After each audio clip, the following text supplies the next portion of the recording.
इस्तिस्ना बाब 26। और जब तू उस मुल्क में जिसे खुदावंद तेरा खुदा तुझको मिरास के तौर पर देता है पहुँचे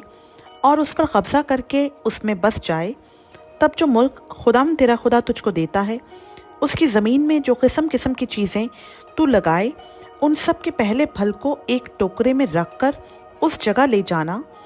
जिसे खुदावंद तेरा खुदा अपने नाम के मस्कन के लिए चुने। और उन दिनों के काहिन के पास जाकर उससे कहना कि आज के दिन मैं खुदावंद तेरे खुदा के हुजूर इकरार करता हूँ कि मैं उस मुल्क में जिसे हमको देने की कसम खुदावंद ने हमारे बाप दादा से खाई थी आ गया हूँ।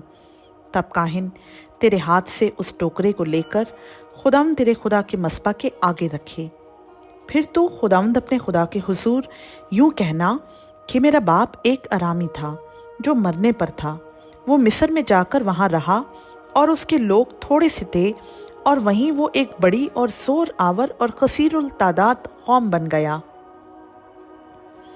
फिर मिस्रियों ने हमसे बुरा सलूक किया और हमको दुख दिया और हमसे सख्त खिदमत ली, और हमने खुदावंद अपने बाप दादा के खुदा के हुजूर फरियाद की, तो खुदावंद ने हमारी फरियाद सुनी और हमारी मुसीबत और मेहनत और मसलूमी देखी। और खुदावंद कवी हाथ और बुलंद बाजू से बड़ी हैबत और निशानों और मौजूज़ों के साथ हमको मिस्र से निकाल लाया, और हमको इस जगह लाकर उसने ये मुल्क जिसमें दूध और शहद बहता है हमको दिया है। सो अब ए खुदावंद देख, जो ज़मीन तूने मुझको दी है उसका पहला फल मैं तेरे पास ले आया हूँ। फिर तू उसे खुदावंद अपने खुदा के आगे रख देना और खुदावंद अपने खुदा को सजदा करना, और तू और लावी और जो मुसाफिर तेरे दरमियान रहते हों सब के सब मिलकर उन सब नेमतों के लिए जिनको खुदावंद तेरे खुदा ने तुझको और तेरे घराने को बख्शा हो खुशी करना।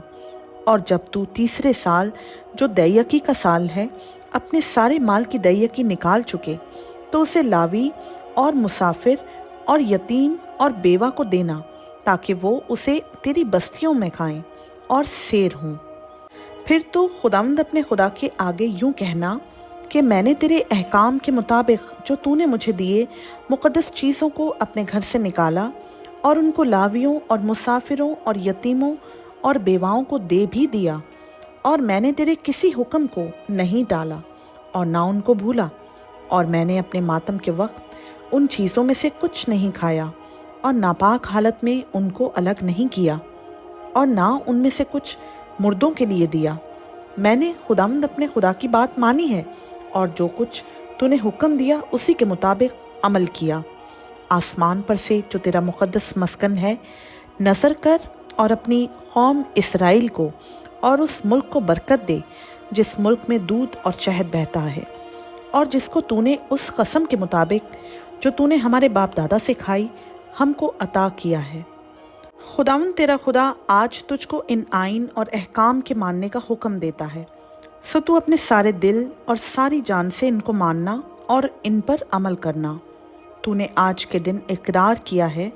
कि खुदावंद तेरा खुदा है, और तू उसकी राहों पर चलेगा और उसके आइन और फरमान और अहकाम को मानेगा और उसकी बात सुनेगा। और खुदावंद ने भी आज के दिन तुझको जैसा उसने वादा किया था अपनी ख़ास कौम करार दिया है, ताकि तू उसके सब हुक्मों को माने और वो सब कौमों से जिनको उसने पैदा किया है तारीफ़ और नाम और इज़्ज़त में तुझको मुमताज़ करे, और तू उसके कहने के मुताबिक खुदावंद अपने खुदा की मुक़द्दस कौम बन जाए। खुदावंद का पाक कलाम का पढ़ा, सुना, समझा और कबूल किया जाना हम सबों के लिए बाइस बरकत हो। आमीन।